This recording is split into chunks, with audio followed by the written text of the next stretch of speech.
안녕하세요, 홀로석입니다. 지난 시간에는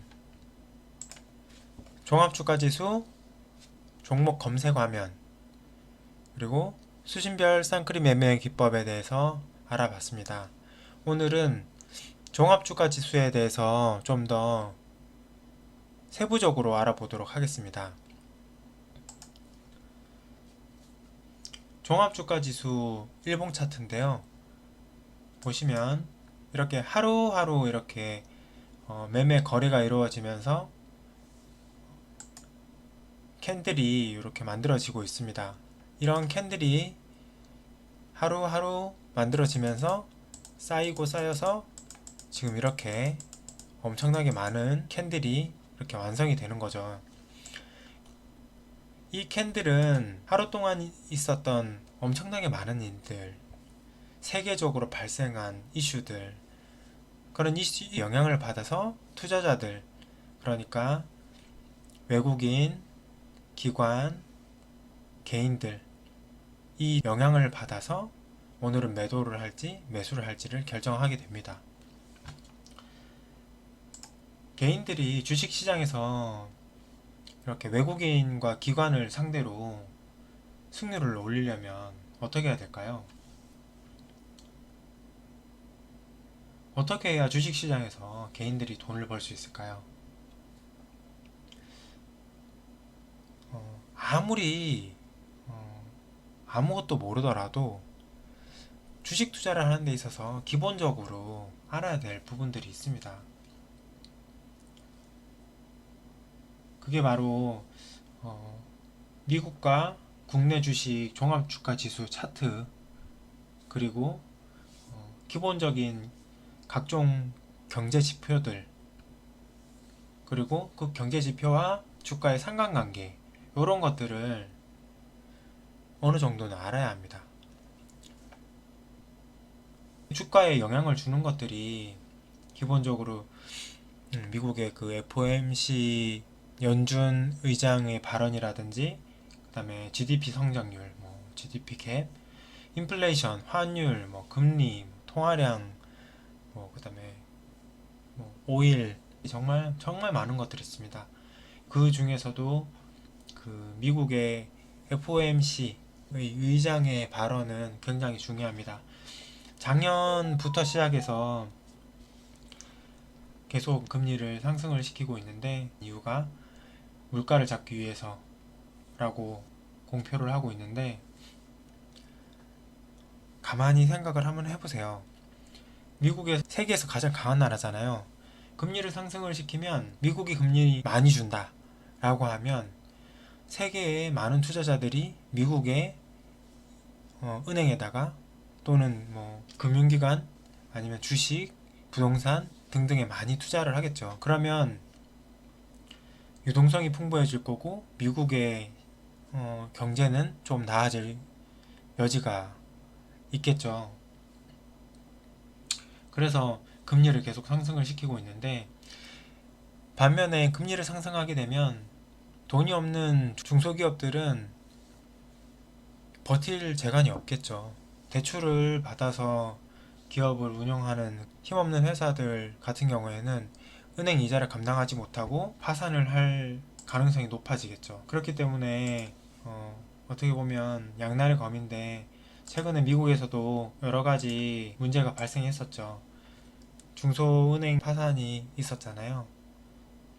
그래서 그런 부작용이 발생을 할 수 있습니다. 그렇지만 은행 이자를 올릴 수밖에 없는 이유가, 그렇게 유동성을 풍부하게 하지 않으면 지금 그 돈을 회수를 해서 다른 나라에 투자를 하겠죠. 그러면 미국에는 환차손이 발생을 할 수 있고 유동성이 떨어질 것이고, 유동성이 떨어지면 주가도 떨어질 가능성이 높아지거든요.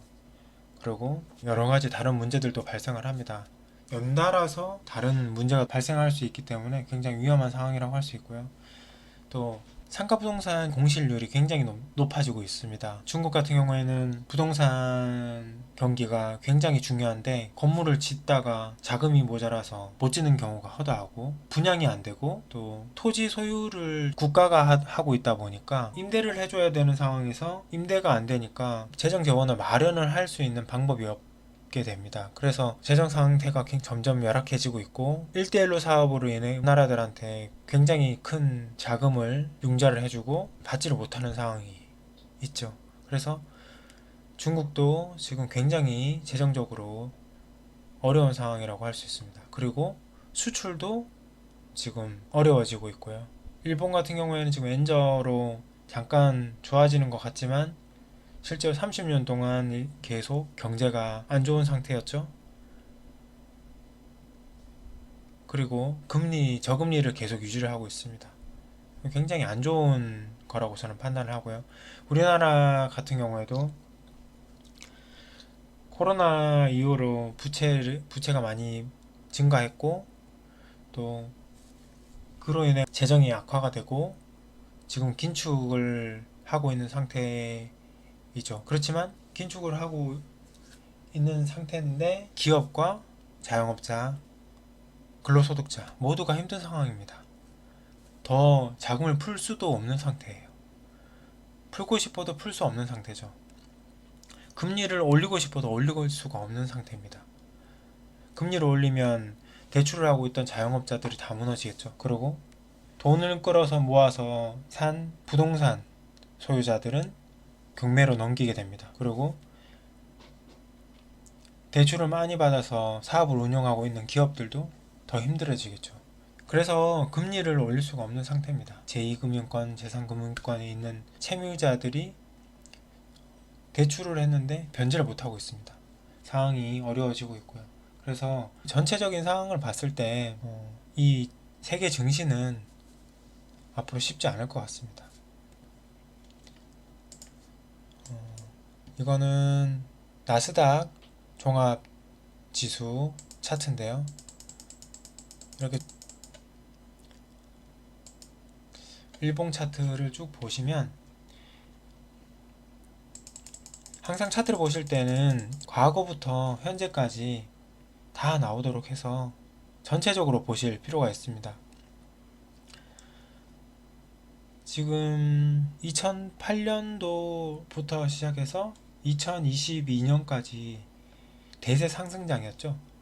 중간중간에 이렇게 2008년도 그리고 2015년도 6년도 2020년도 18년도 후반 2020년도 22년도 9월까지 이렇게 중간중간에 하락이 있었지만 대세적으로 이렇게 상승을 해왔습니다. 그리고 미국 차트에서는 나스닥하고 S&P 500을 보시면 됩니다.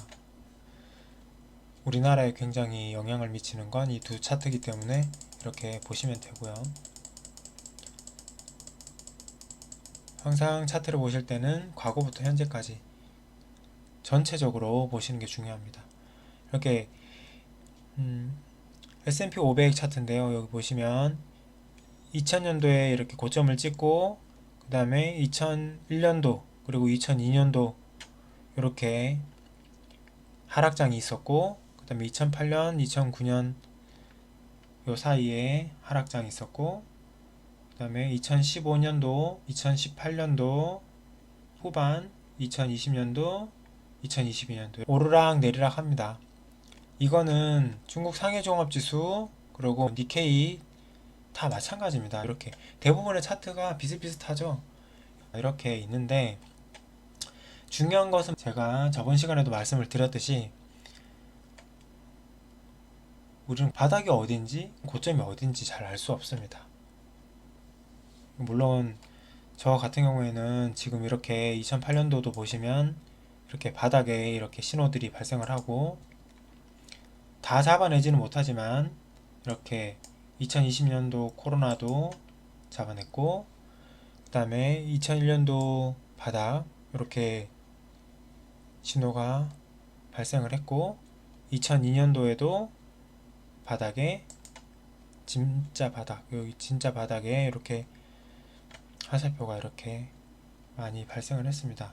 그렇지만 이렇게 발생을 한다고 해서 바닥이라고 확신을 할 수는 없고요. 이때부터 모아간다. 1차 매수하고 마이너스 10% 떨어지면 2차 매수, 마이너스 10% 떨어지면 3차 매수, 마이너스 10% 떨어지면 4차 매수, 마이너스 떨어지면 5차 매수, 이런 식으로 저는 전략을 짜고 있습니다. 그게 얼만큼 유용한지는 저번 시간에 제가 알려드렸죠. 그렇지만 한 번 더 설명을 드리면, 지금 여기 이렇게 2001년 9월 24일 날 신호가 뜨고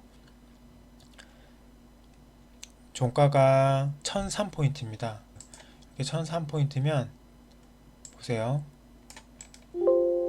피보나치 조정대를 제가 수정한 건데요. 1003포인트 이렇게 해서 하면 보세요. 지금 이 신호 같은 경우에는 첫 번째 계좌 매수하고 바로 5% 상승해서 수익 실현을 하죠. 그렇지만 두 번째 신호 같은 경우에는 지금 1080이네요. 1080으로 다시 옮겨 보겠습니다. 1080으로 해도 지금 여기에서 지금 매도가 되잖아요. 그러니까 지금 이거는 종합주가 지수 차트지만 종목이라고 생각을 한번 해보세요. 이렇게 바닥 근처에 왔을 때 종목을 샀다면 이 신호들은 다 5% 수익 실현하고 끝났습니다. 이미 매도를 한 상태겠죠. 그렇지만 매도를 못했다고 생각을 한번 해볼게요. 항상 안 좋은 쪽으로 가정을 해서 시나리오를 짜야 대비를 할 수 있거든요.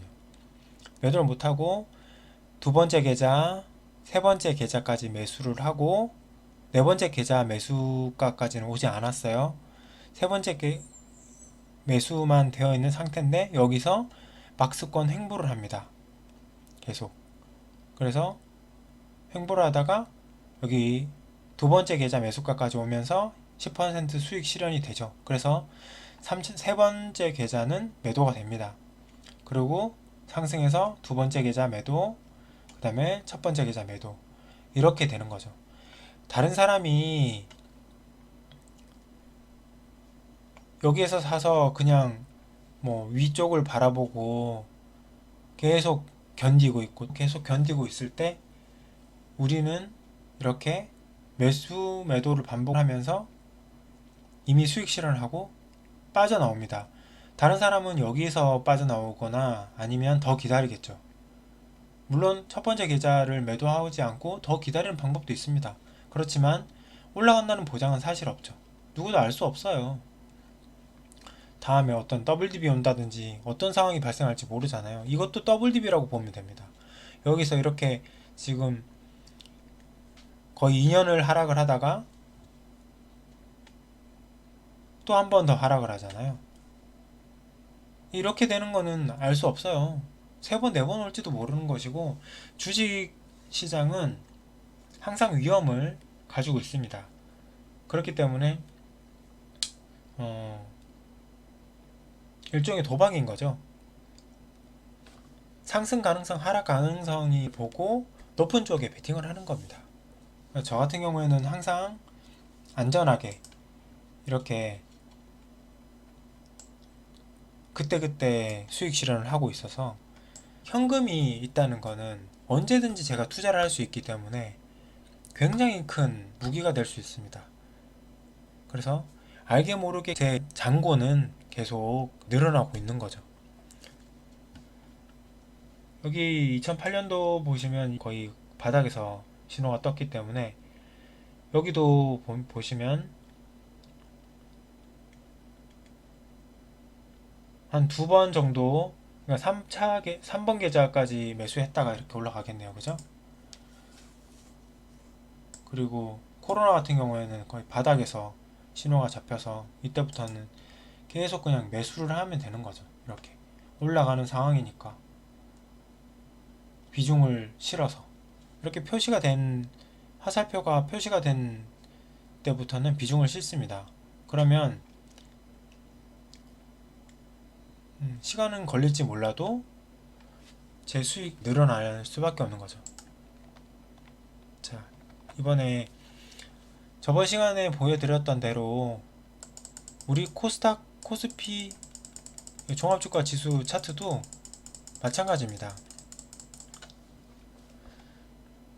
기준이 없으신 분들은 주봉 차트로 봤을 때 제가 20주선을 체크를 하라고 말씀드렸잖아요. 20주선을 체크를 하시되 항상 계좌를 4개에서 6개까지 나눠서 투자를 이렇게 하셔야 됩니다. 항상 내가 투자하는 종목이 아무리 우량하고 튼튼한 회사라도 어떤 돌발적인 문제가 발생할 줄 몰라요. 뭐 오스템 임플란트라든지 뭐 카카오 같은 경우에도 보시면 이렇게 대주주가 주식을 팔면서 깨진 차트들이 굉장히 많습니다.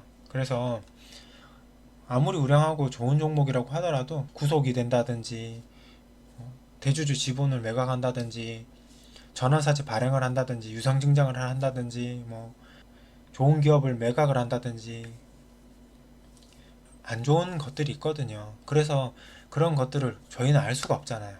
그래서 분할 매수, 분할 매도로 대응을 하는 것이 가장 좋습니다. 이렇게 고점에서 제가 종목을 살 때는 이렇게 고점에 있는 종목은 절대 사지 않습니다. 나중에 제가 종목 매수하는 그런 프로세스 같은 경우에도 다 알려드릴 텐데, 예를 들어서 이렇게 고점에서 매수를 했다고 치더라도 다계좌 분할 매수를 했다고 한번 해볼게요. 지금 이렇게 높은 가격에 매수를 했다고 칠게요. 자, 한번 보세요.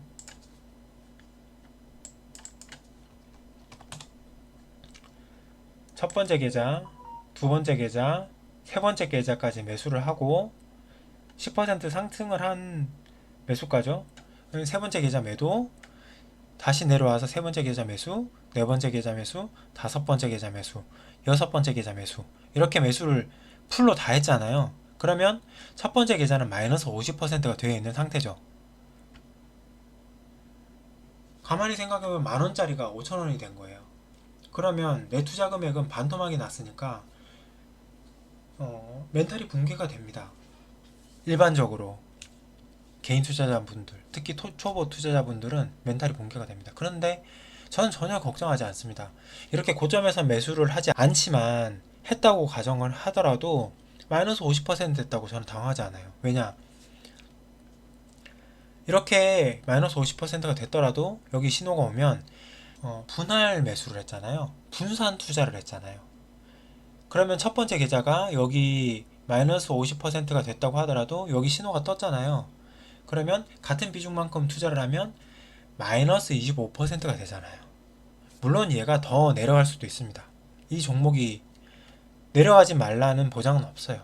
그렇지만 여기에서 마이너스 50%대 신호가 뜨고 그러면